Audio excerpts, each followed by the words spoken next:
आज हम लोग जो स्टडी करने जा रहे हैं वो फ्रॉक्स के बारे में स्टडी करने जा रहे हैं।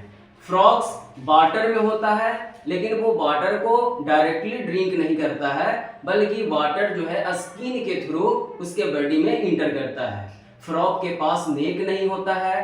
फ्रॉक के पास आईज जो होता है वो बल्जिंग आईज होता है, जिससे वो पेरिफेरल विजन परफॉर्म करता है। और फ्रॉक का जो ऑफ स्प्रिंग होता है, जो संतति होता है, उसमें टेल पाया जाता है, जबकि एडल्ट फ्रॉक में टेल एब्सेंट होता है। तो फ्रॉक के पास बहुत सारे ऐसे कैरेक्टर्स हैं जो इन्हें दूसरे ऑर्गेनिज्म से अलग करते हैं। तो आइए हम लोग फ्रॉक्स के बारे में कुछ इंफॉर्मेशन को जानते हैं।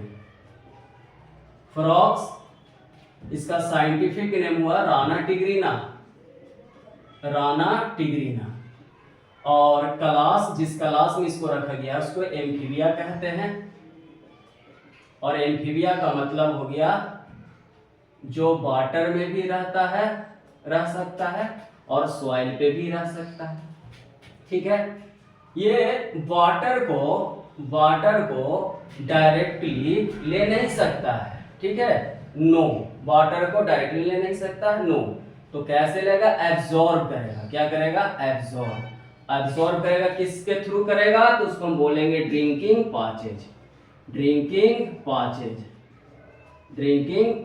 जो इसका बॉडी में वेंट्रल साइड होता है। ठीक है, उसके बाद आइज देखा जाए तो कैसा होगा? बल्जिंग आइज होगा। ठीक है, बल्जिंग आइज होने को ऐसे क्या होगा? बल्जिंग आइज का मतलब हुआ हेड पे निकला हुआ रहता है ऊपर की ओर। ठीक है, इससे पेरिफेरल विजन परफॉर्म करेगा, चारों तरफ देख सकता है। इसका जो बॉडी है उस बॉडी में दो ही भाग होता है, एक तो इसका हेड हो गया और दूसरा हो गया ट्रंक। ठीक है, हेड और ट्रंक। नेक इसमें एब्सेंट होता है, गर्दन नहीं होता है, एब्सेंट होता है। ठीक है, रेस्पिरेशन,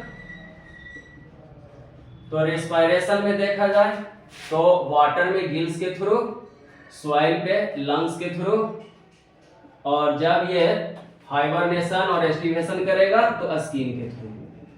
ठीक है, स्किन के थ्रू। और इसका जो लाइफ स्पैन है वो 10 to 12 ईयर्स है।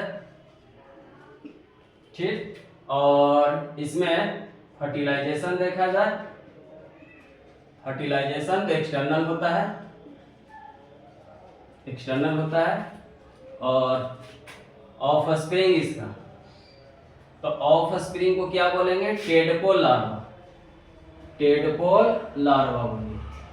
लार्वा उसको बोलते हैं बेस ऑफ स्प्रिंग को, जिसका मॉर्फोलॉजी पेरेंट्स के मॉर्फोलॉजी से मिलता नहीं है, उसको हम लार्वा बोलते हैं, क्योंकि इसके ऑफ स्प्रिंग में टेल पाया जाता है। ठीक है, तो ये हो गया फर्टिलाइजेशन, ऑफ स्प्रिंग।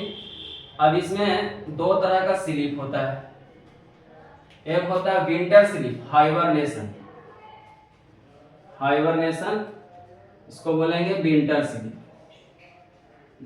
स्लीप, और समर स्लीप को बोलते हैं एस्टिवेशन, समर स्लीप। हट देखा जाए इसका तो 3 चैम्बर्ड हट होता है,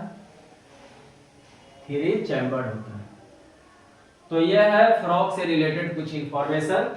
ठीक है, मिलेंगे फिर हम नेक्स्ट टॉपिक को लेकर के नेक्स्ट लेक्चर में। तब तक के लिए थैंक यू। ओके, जय हिंद।